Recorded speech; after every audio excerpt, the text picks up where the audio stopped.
Welcome back to my channel. A few days ago I put a post on my community page on YouTube about why I pretty much stopped using the delivery apps, Uber Eats, Doordash, Instacart, all that stuff. And I figured I should make a follow-up video to that, kind of explaining why, because some of you guys prefer video format over, reading a long block of text. So I'm just going to kind of review everything that I wrote. So for you guys who've read that already, this is going to be repetitive, but for those who have not heard my opinion on delivery, well, here we go. Before I start, I do want to give thoughts and prayers to Donald Trump. As we know, who is being targeted in every imaginable possible way. I cannot imagine what that man's going through. And obviously what happened to him in New York with the civil case from Jeannie Carroll, whatever her name is a disgrace. She brought forth no evidence, no proof, no witnesses, no photographs, no camera, no video, no DNA. And yet somehow Trump was found liable for battery and defamation. We're living in peak clown world. But speaking of clown world, let's talk about these delivery apps. So a lot of people say that the reason why delivery apps suck is because people are poor tippers. That's a small part of it, in my opinion. The real issue is actually the apps themselves. DoorDash, Uber Eats, Instacart.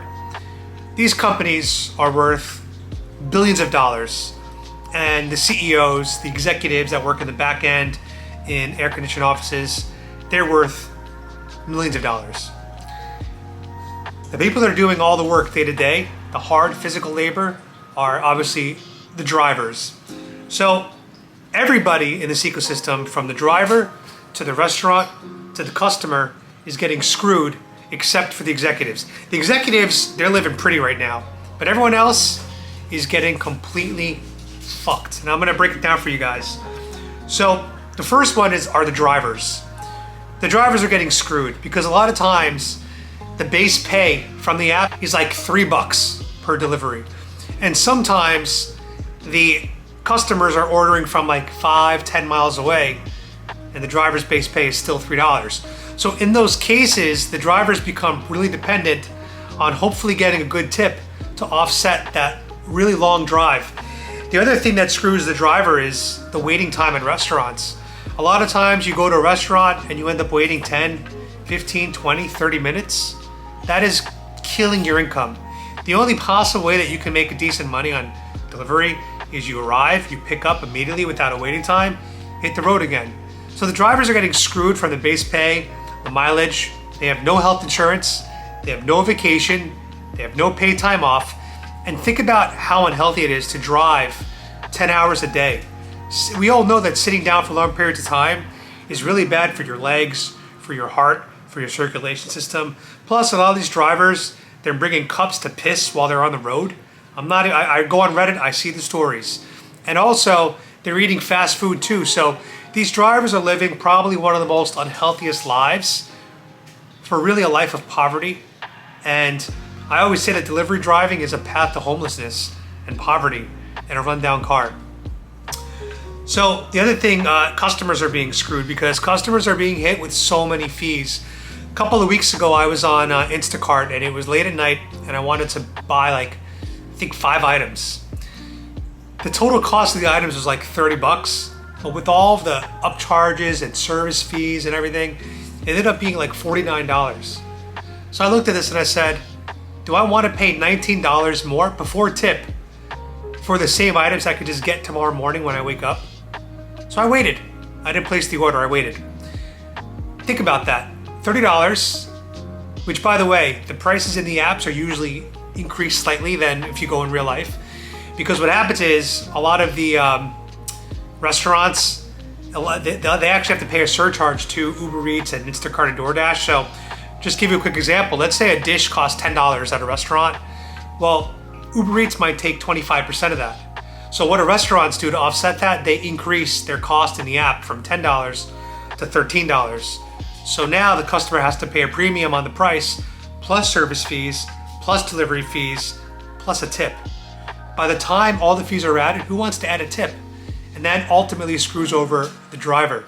So the customers are paying premiums on everything, and this is before tip.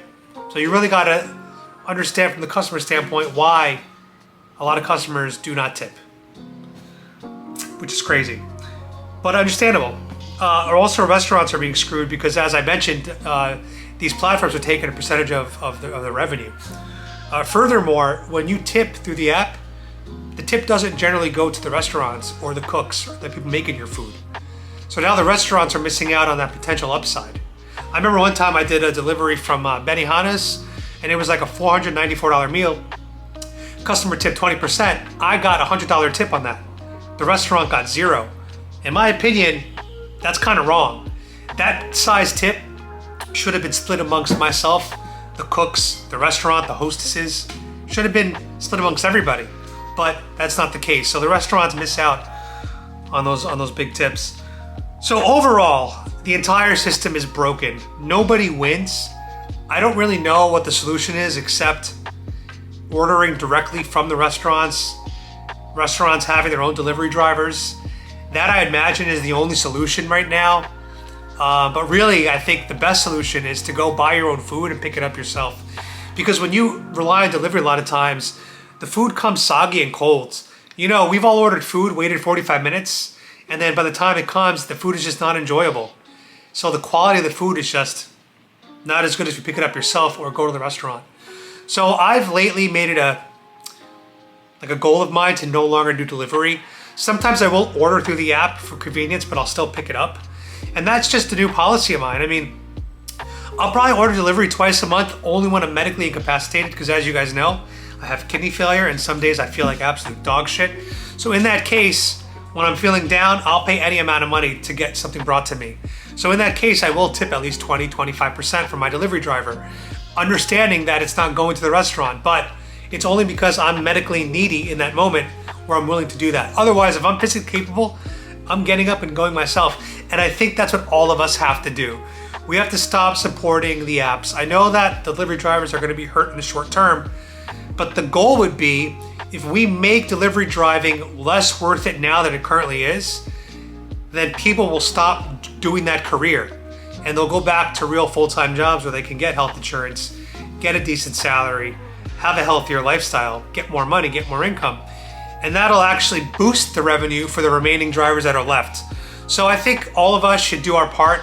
Stop using Uber Eats, stop using Instacart, stop using, DoorDash. Screw all those platforms because they're screwing over everybody. We got to reduce the number of drivers on the road so that their income starts to go up again. Supply and demand, simple economics.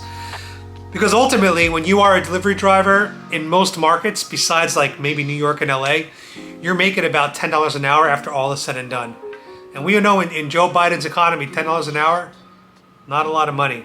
If it was up to Bernie Sanders, I think we'd all be making, like 20 bucks an hour and working 32 hours a week. But in the gig economy, you're looking at 10 bucks an hour, which to me is really a disgraceful income in the US. It really is. There's really not much you could do with $10 an hour, except go fuck yourself. That's really it. But anyway, if you guys agree with what I'm saying, let me know in the comments below. And if you guys like this video, like, comment, share, subscribe. Oh, and one more thing I forgot to mention. A new risk for delivery drivers is being killed on the job. You might have seen recently in Tampa, a delivery driver was kidnapped and killed. He was torn apart and put into, I believe, garbage bags. And we're seeing a rise in these kind of crimes. Delivery drivers are being murdered and kidnapped. And so this is a brand new type of risk that's been introduced. And the crazy part is if you read the terms and conditions, it says you cannot carry, you cannot protect yourself and arm yourself. I call bullshit. If I was a delivery driver, I would arm myself because this is America, we have Second Amendment, and I'd want to be able to protect myself by any means necessary. So, obviously do what you got to do, but just know that that's a new risk. Well, I'm not getting $10 an hour for that risk. Hell no. You'd have to pay me at least 6 figures to take that risk, and I'd have to be carrying. So anyway, guys, that's going to wrap it up today. If you guys enjoyed the video, let me know. I will be streaming the Trump town hall from CNN tonight at 8 p.m. Very excited to see what he has to say for himself, and I love Trump. God bless Trump. And as always, guys, have a great day. See you next time. Be free, my sheeple. God bless Trump.